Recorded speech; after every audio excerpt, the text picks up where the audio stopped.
Loving and gracious God, we seek your Spirit now. Move, speak, let us hear your voice and your words.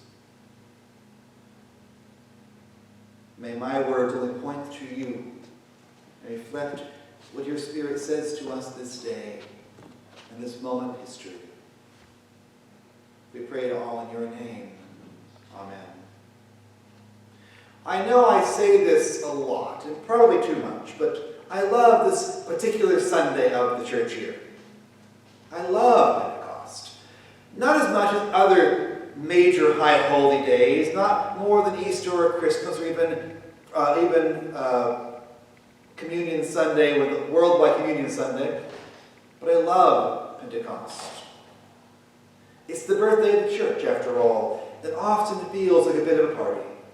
The sanctuary looks beautiful and is draped in colors rarely seen, these red stoles that get used basically once a year. Everybody wears red in solidarity with each other and the church calendar. It comes near the end of spring or the beginning of summer, so it's usually warm and pleasant, and the feelings of new life permeate the air. At its best, Pentecost is one big party, one big celebration.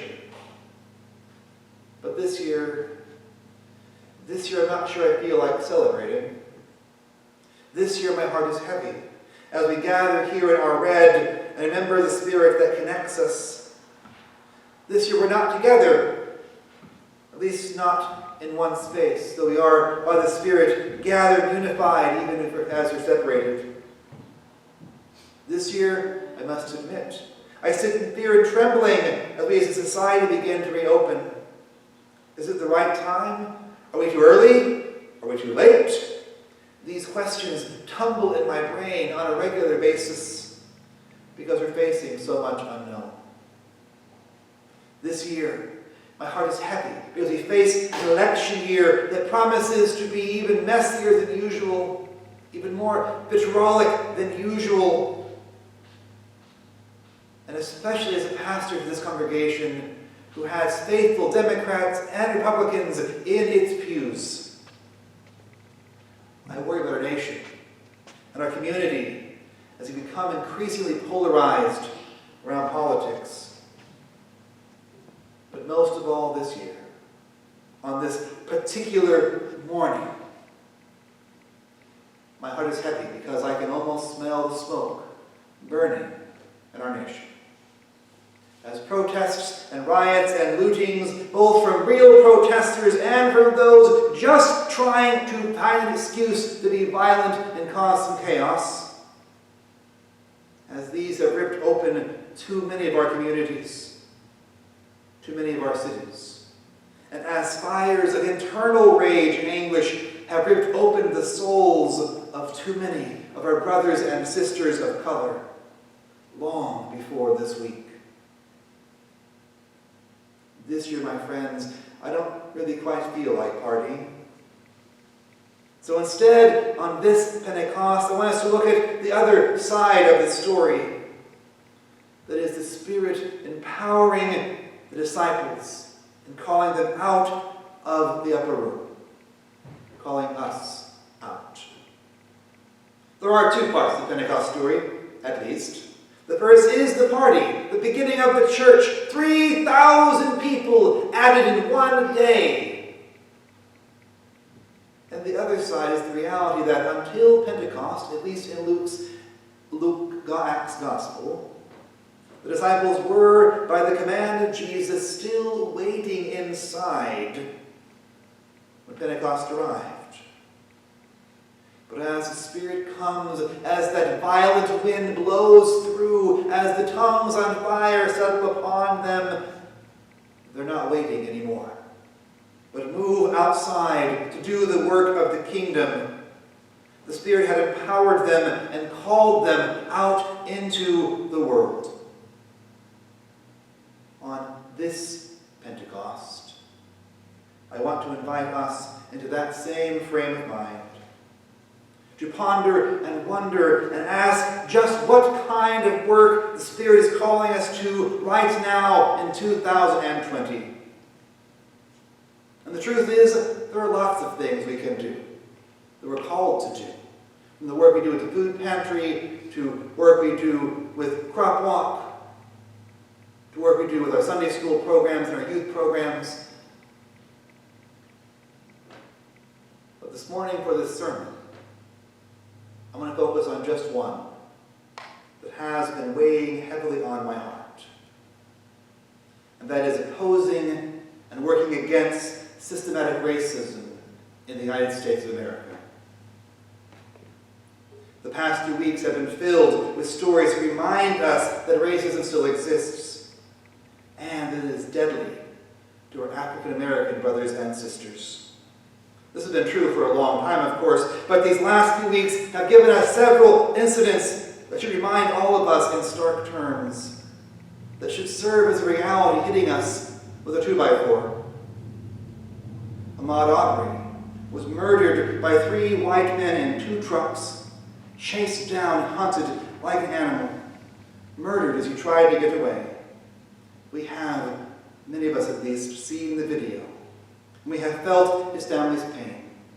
We have felt the pain of their loss, and also the pain of the fact that the 3 men were almost allowed to go free with no consequences. The county prosecuting attorney, going against the recommendation of the law enforcement officers on the scene, chose not to charge, agreed with the argument of self-defense. He saw the same video that so many of us have now seen, of a black man simply jogging through a neighborhood, being chased and killed, and ruled that self-defense makes a lot of sense. It was only when he was overruled by outside counsel that justice began to be served in this case. Friends, this is systematic racism in action. We have seen the video of George Floyd having his neck kneeled on for more than 8 minutes. An example of poor policing so outrageous that police chiefs around the country have come out against it. That even President Trump has derided as wrong. And yet we've also seen that when unarmed protesters, the very first night, which is the night before any looting, before any rioting, before any fires, those unarmed protesters protested that first night and were still met with tear gas and rubber pellets. Even though protests to armed civilians just a few weeks before were met with stoic celebrations of their right to protest, even as they shut down state legislatures. Friends, this is systematic racism in action. And if we have ears to hear, perhaps we also might have noticed the ways that our fellow citizens sometimes use fear of people of color to their own advantage, even if those people are entirely made up. And here I must give a hat tip to my colleague, the Reverend Darrell Goodwin, whose Facebook feed helped me to see some of these stories. In Georgia, a youth pastor who was soliciting a male prostitute was robbed instead. But instead of admitting what had happened and the consequences of that choice, he claimed he had been abducted by some black men. In Florida, in an awful, tragic story, a young mother killed her autistic son. But before video evidence showed what had really happened, she claimed that her son had been kidnapped by 2 African American men. And in New York, a woman who didn't want to leash her dog called the police to arrest the African American man who told her that she really should because that's what policy calls for in that part of Central Park. Friends, this is systematic racism in practice. These are the stories of just the past week or the past month, but they're hardly alone. And we cannot ignore them any longer. Frankly, we all should have not ignored them a long time ago. One, it's simply the right thing to do. Because Jesus calls us to care for the least of these and fight the voiceless, fight for the voiceless and the oppressed.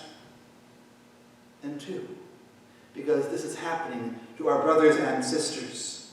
Systematic racism is happening through the body of Christ. And when one member suffers, we all suffer. When one member is facing needless discrimination, we're all facing needless discrimination. When one member is scared for their life in what we might consider ordinary everyday occurrences, we are all called to be scared for their life and fight to work on changing the system that made their life feel endangered in the first place. And here's where I make my confession. I have not done enough to fight racism. I have not used the powers even I had available to work against injustice in the ways that I should. For a variety of reasons, including the fear that I, as a white, straight male, wouldn't find the right words to share with my mostly white congregations that I have served here and elsewhere. I have not been as strong on these issues as I could have been. And I am trying to begin to undo that today. First, by finally talking about these issues from the pulpit. By saying as pastor and teacher that this is not okay, that we as people of God have work to do, that I have work to do. And by committing to you and to God to continue to look for ways to be anti-racist in the weeks and months to come. I invite you into that same commitment. And I have several ideas of how we can do so. First, we can be aware of our own biases when they crop up. When we see a large black man walking toward us in the streets of the city, do we start to be afraid? Do we cross over out of the way? Are we quick to think of and buy the idea of unarmed person of color as a thug? What are the subtle ways that we have bought into the idea that people of color are dangerous or less than? And how we start combating them? Let me be clear. Having these feelings are a consequence of growing up in the midst of systematic racism. Having them crop up on us does not make us bad people, but we are called to fight them nonetheless. There are other ways we can be anti-racist. We can contact our public officials and ask them to support policies that make life safer and more just for all. For instance, I plan to write to our police chief here in Batesville and ask what policies they might already have in place or might already be developing that would prevent horrors like the one that occurred in Minneapolis from occurring here. It is my expectation that he will have a positive answer, because when I met him, he seemed like a good chief of police. But as a person of power and privilege, it is my duty to Christ to ask these kind of questions so that they get asked. I invite you to find other good questions to ask our public figures. I invite you to join me in building a relationship and working against racism in our nearest cities. I will work over the next few weeks and months with contacts I have in Indianapolis and Cincinnati to find ways we can do just that.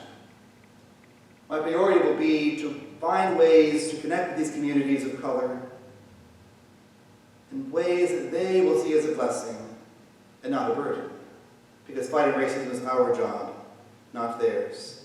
And as I find opportunities, I will be inviting you and our youth, our whole congregation, into relationships, into these opportunities. I don't know what they look like yet, but I commit to looking for them and striving to find them. And finally, tonight at 6 p.m., we can listen to the Reverend Otis Moss III in a rebroadcast of his sermon from a few weeks ago. Reverend Moss, the pastor at Trinity UCC in Chicago, is one of the wisest preachers I've ever heard. He happens to be African American. His sermon is entitled "The Cross and the Lynching Tree," and it was written in response to the death of Ahmaud Arbery. I hope to listen and be challenged and perhaps to be changed. I invite you to join me. The link to register to go online to hear it, and the information about the event will be posted on Facebook at noon. I'm not saying these things will be easy. Some of them will be very hard. Simply preaching about them has been pretty hard. And many of the things we do to oppose racism in this country will make us uncomfortable or unpopular. But it is the call, I believe, that we are given in this moment in history. The choice to respond to the call is ours. Friends, this is an unsettled time. And if we follow the Spirit's path and work against the systematic racism, it will not make our lives more settled or more calm and peaceful. But the Spirit didn't come in peace. It came with fire, with a violent wind. It came and uprooted the church from where they were and called them out into the world to change it for the sake of the kingdom. So the Spirit is doing this day. And just as God, through the Spirit, was with the early church as they strove to change the world, so God, through that same Spirit, will be with us. The scourge of racism is out there. We can close our eyes, or we can seek to fight it. To fight within ourselves, within our communities, within our world. The choice is ours. But the Spirit still calls. How will we answer? Amen.